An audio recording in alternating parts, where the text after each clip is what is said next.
Bonjour à tous et bienvenue dans cette nouvelle vidéo qui va être entièrement consacrée au dropshipping et notamment aux questions de TVA, au statut d'auto-entrepreneur, et on reviendra rapidement sur la note TVA de House of Success. Pourquoi cette vidéo? Car suite à la vidéo qu'on a fait sur leur Legal Pack de House of Success, nous avons eu beaucoup de commentaires et beaucoup de questions, donc nous allons essayer d'y répondre dans cette vidéo en creusant un peu plus le sujet. On vous invite à vous abonner à la chaîne.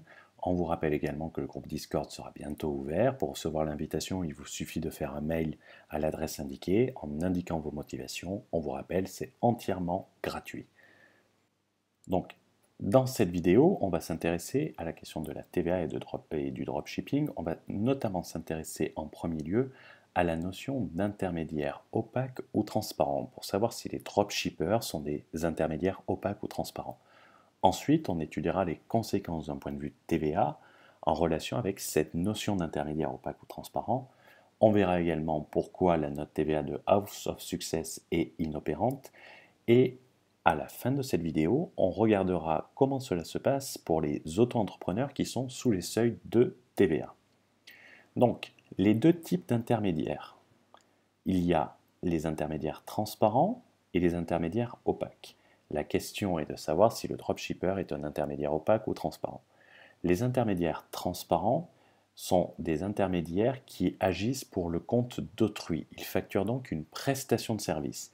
D'un point de vue TVA, il faudra donc se référer à l'article 266-1 petit a du Code général des impôts qui prévoit que la base d'imposition sera constituée par toutes les sommes, valeurs, biens ou services reçus ou à recevoir par le prestataire en contrepartie de la prestation. C'est-à-dire que les sommes remboursées par le client ne seront pas soumises à la TVA car elles n'entrent pas dans la composition du chiffre d'affaires de l'intermédiaire. Donc, dans le cas d'un intermédiaire transparent, voici le schéma qu'il y a. Il y a un client, un intermédiaire et un fournisseur. Dans ce cas-là, on se situe en Union européenne. Donc le client mandate l'intermédiaire pour acheter une marchandise au fournisseur pour son compte. C'est donc bien l'intermédiaire qui gère la transaction pour le compte d'autrui. Ici, le client, le fournisseur sait que l'intermédiaire agit pour le compte d'autrui. C'est un intermédiaire transparent car il ne fait pas écran entre le fournisseur et le client. Il contracte avec le fournisseur en quelque sorte comme s'il était le client. Avec des informations chiffrées, voilà ce que cela donne. On a toujours un client, on a un intermédiaire et un fournisseur dans l'Union européenne. Le client va mandater l'intermédiaire pour lui acheter une marchandise de 1000 euros et il payera son intermédiaire 1500 euros. Le fournisseur livrera une marchandise d'une valeur de 1000 euros. Les sommes remboursées par le client ne sont pas soumises à la TVA. Ici, c'est les 1000 euros. Seront soumises à la TVA toutes les sommes reçues en contrepartie. Donc, 1500 moins 1000 euros, 500 euros. C'est les sommes que l'intermédiaire aura reçues en contrepartie de l'opération. Ici, l'intermédiaire aura donc fait un chiffre d'affaires de 1500 moins 1000 euros, 500 euros.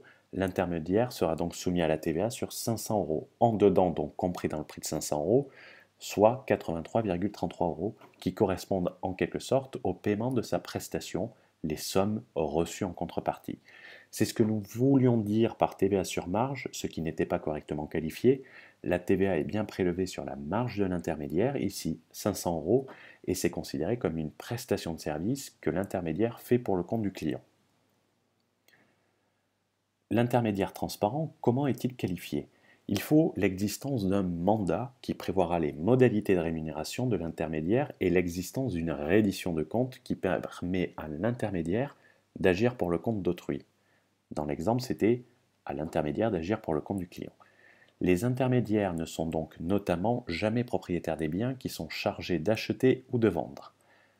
En l'absence de facture, opération réalisée avec des non-assujettis, c'est-à-dire des clients particuliers, les circonstances de droit, notamment l'examen des clauses du contrat entre l'intermédiaire et le commettant, c'est-à-dire le client, qui vont permettre d'établir que le tiers avait connaissance du fait que l'intermédiaire agissait au nom d'autrui.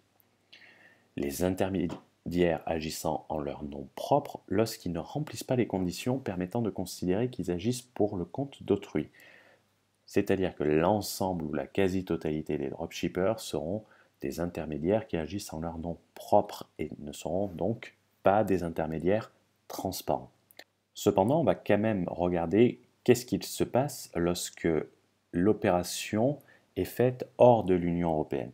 C'est-à-dire que vous avez toujours le client A établi en France, l'intermédiaire, mais ce coup-ci, le fournisseur est une société hors Union européenne. Le client A paye toujours 1500 euros, l'intermédiaire paye 1000 euros à la société hors Union européenne et il y aura une livraison de marchandises de 1000 euros de la société hors Union européenne vers le client. L'article 266 du Code général des impôts, prévoyant la base d'imposition à la TVA des intermédiaires, prévoit dans son petit b que la TVA est calculée sur le montant total de la transaction si les opérations sont réalisées par des intermédiaires mentionnés au 5e de l'article 256, ce qu'on appelle des intermédiaires opaques agissant en leur nom propre, ce qui est le cas des dropshippers, et également des opérations établies par des personnes établies en France qui s'entremettent dans la livraison de biens ou services par des redevables qui n'ont pas établi leur résidence en Union européenne.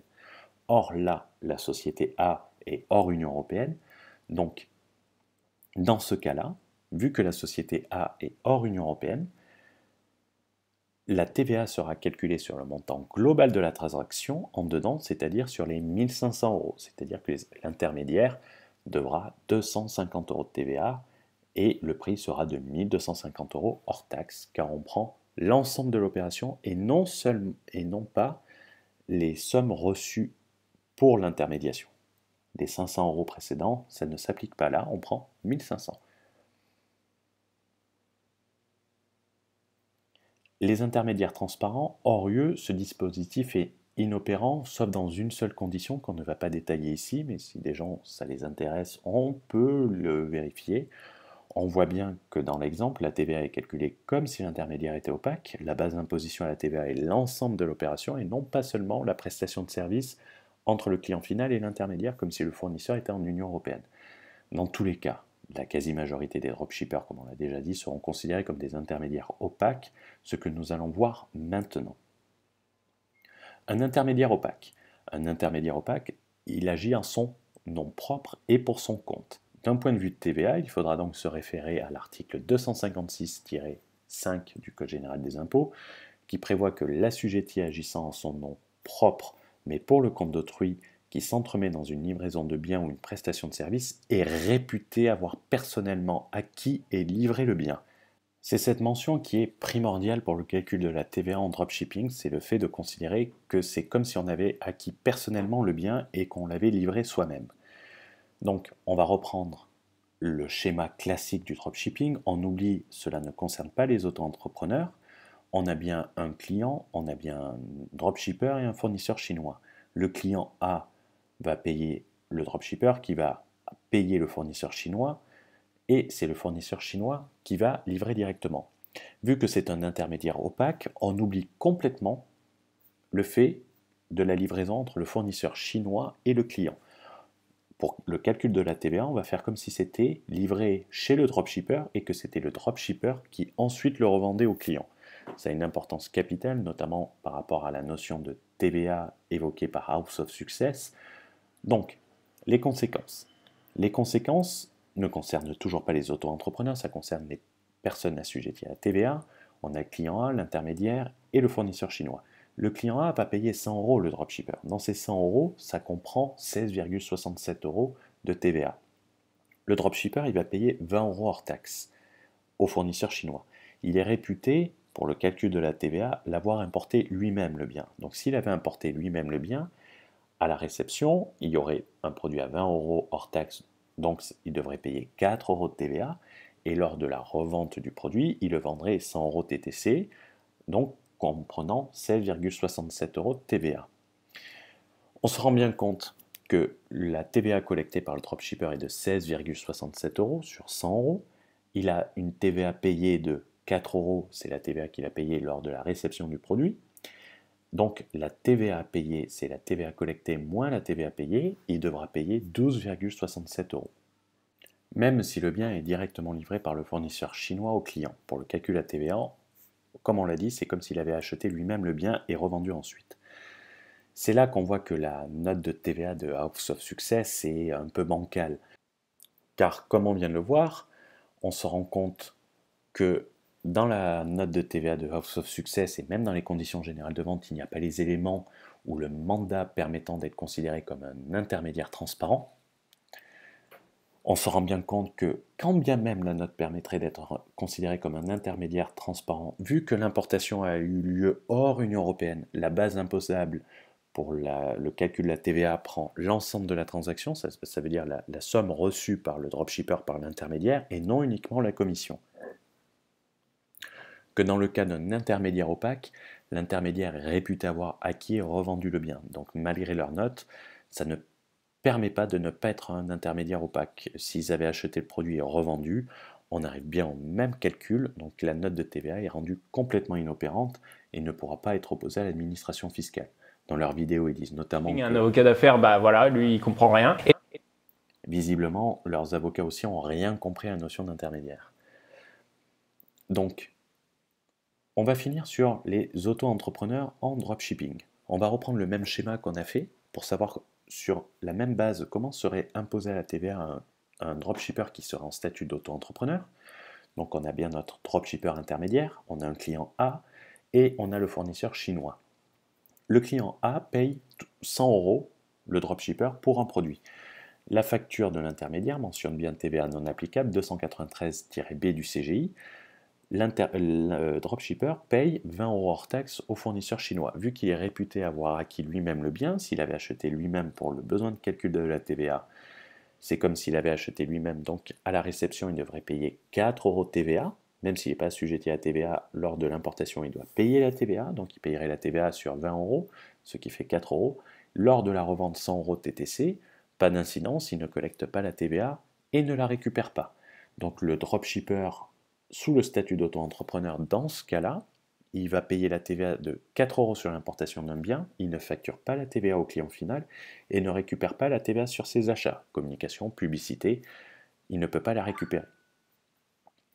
Donc, on espère que cette vidéo vous a apporté des précisions quant au régime de TVA applicable en dropshipping. La seule chose que vous devez retenir, c'est que le fait que le chinois livre directement au client français n'a aucune incidence. En matière d'intermédiation, c'est comme si vous l'aviez acheté vous-même, importé vous-même et revendu au client ensuite. C'est-à-dire que le fait de la livraison ne doit pas être retenu. Si vous avez des questions, n'hésitez pas à nous les poser en mail ou en commentaire, on sera heureux d'y répondre. Allez, ciao ciao!